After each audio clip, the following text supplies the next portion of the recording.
दोस्तों स्वागत है आपका। आप देख रहे हैं जनसंदेश टाइम्स। हरियाणा में तमाम माथापच्ची के बावजूद आम आदमी पार्टी और कांग्रेस में सीट शेयरिंग को लेकर समझौता नहीं हो पा रहा है, वो भी तब जब नामांकन दाखिल करने में सिर्फ 5 दिन का वक्त बाकी है। हरियाणा में 90 सीटों के लिए 12 सितंबर तक पर्चा दाखिल किया जाएगा।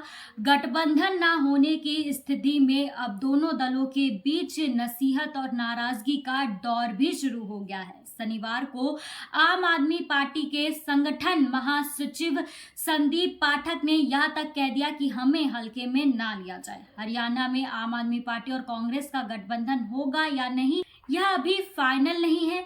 दोनों पार्टियों के बीच समझौते को लेकर 3 दौर से ज्यादा की बातचीत हो चुकी है। कांग्रेस की तरफ से केसी वेणुगोपाल और दीपक बाबरिया तो आपकी तरफ से संदीप पाठक और राघव चड्ढा बातचीत कर रहे हैं।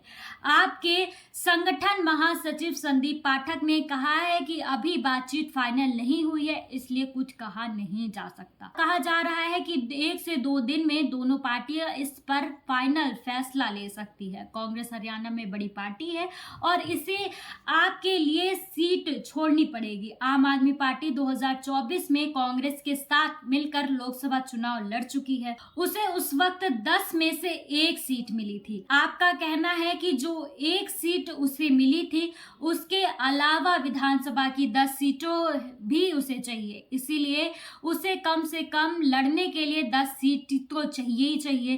कांग्रेस उसे 4 सीटें देने के लिए तैयार है। पार्टी का कहना है कि उसे लोकसभा चुनाव में सिर्फ 4 सीटें पर ही बढ़त मिली थी, इसीलिए उसे सिर्फ 4 सीटें ही दी जाएंगी। कहा जा रहा है कि दोनों पार्टियों में सीट कौन सी होगी, इस पर भी मतभेद फंसा हुआ है। गठबंधन नहीं होने की कुछ और भी वजह है। कांग्रेस सूत्रों के मुताबिक हरियाणा में पार्टी के 3 बड़े नेता गठबंधन के पक्ष में नहीं है।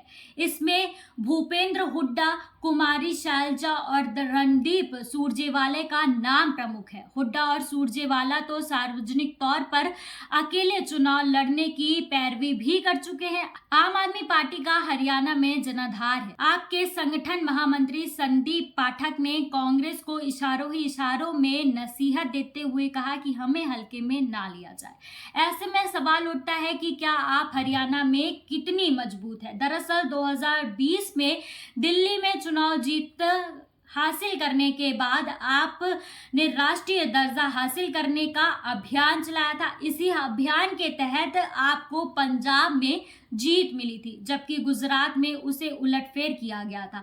आप हरियाणा में अभी ज्यादा मजबूत तो नहीं है, लेकिन उसका जनाधार हरियाणा में ठीक। हालिया लोकसभा चुनाव में उसे हरियाणा में 5 लाख के आसपास वोट मिले थे। उसे विधानसभा की 4 सीटों पर बढ़त भी मिली थी।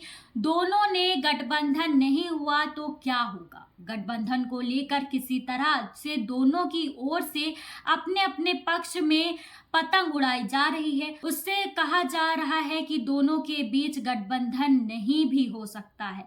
ऐसी स्थिति में आप अकेले चुनाव लड़ सकती है। कहा यह भी जा रहा है कि कांग्रेस अगर अकेले चुनाव लड़ती है तो कांग्रेस पार्टी हरियाणा में 50 सीटों पर अपने उम्मीदवार उतारेगी। हरियाणा में कांग्रेस और आपका गठबंधन होगा या नहीं होगा, ये सवाल कहीं ना कहीं सभी के मन में उठ रहा है। लेकिन जिस तरह की स्थिति दोनों पार्टियों के बीच है, देखने को मिल रही है, उसमें तो यही लग रहा है कि दोनों पार्टियों के बीच गठबंधन होना बहुत ही मुश्किल है। फिलहाल के लिए इस खबर में बस इतना ही। ऐसी और तमाम खबरों के लिए बने रहें हमारे साथ और देखते रहें जनसंदेश टाइम्स।